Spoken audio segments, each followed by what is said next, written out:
I've heard talks of a skillful hunter who is a dung peel. You must be D. LIEK. I thought you never hurt humans. Why did you kidnap Charlotte? You don't need to know. I will settle this with you later.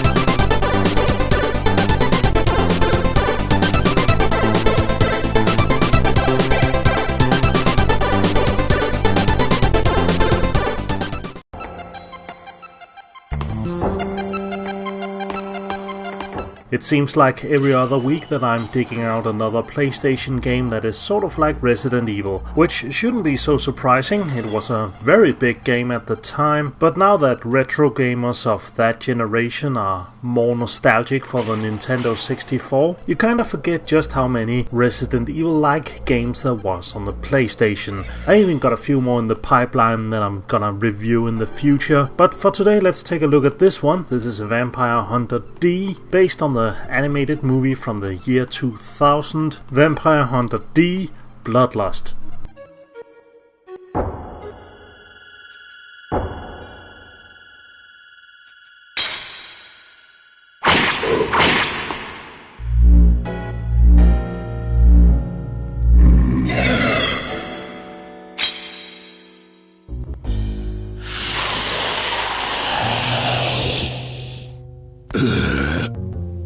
Ah, yummy. Feed me more.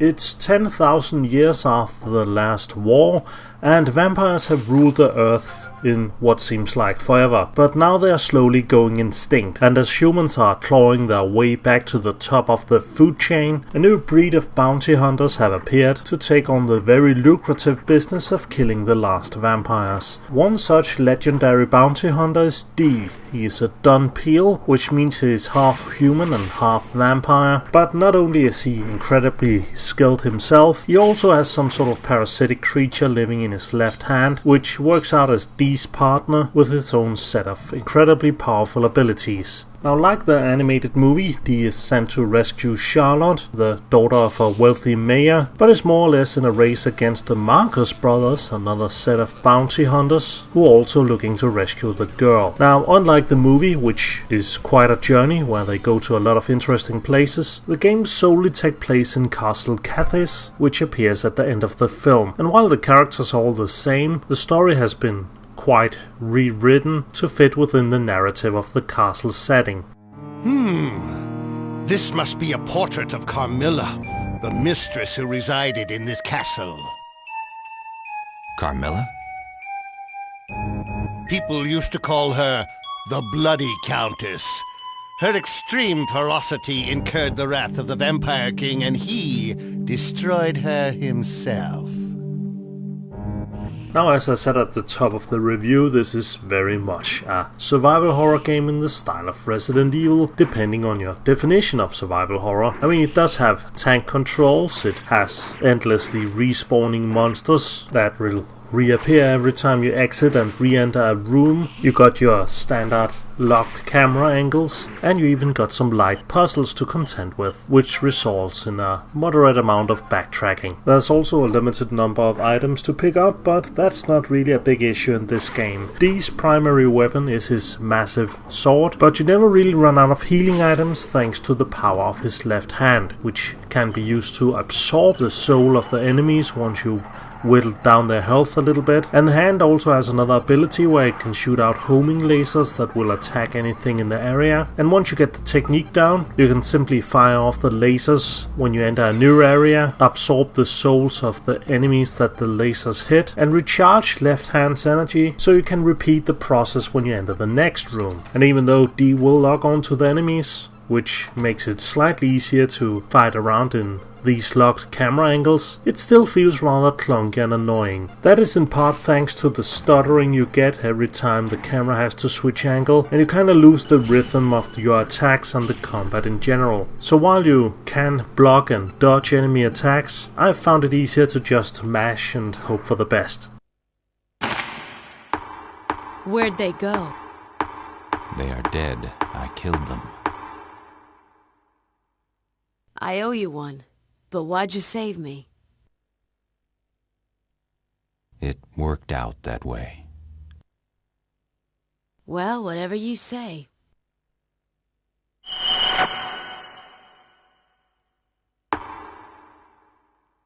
Grove! After playing a little bit of the game, I decided to check out the movie again.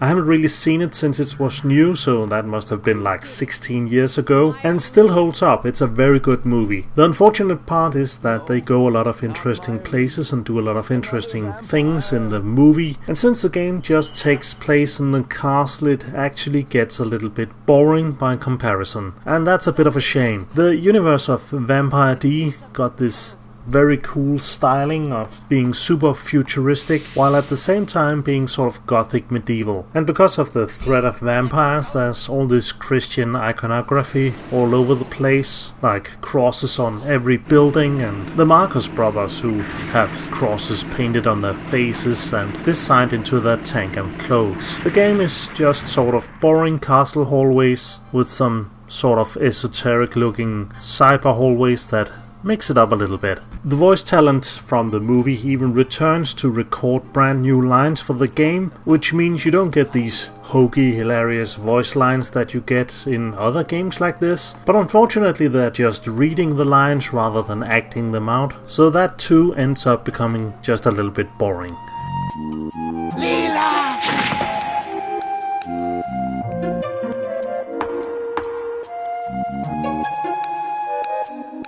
Oh my, a hand is talking to me.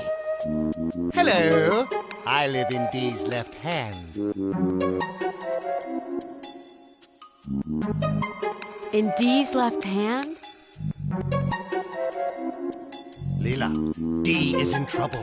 Take me to him now. Dee's in trouble? All right, show me where he is.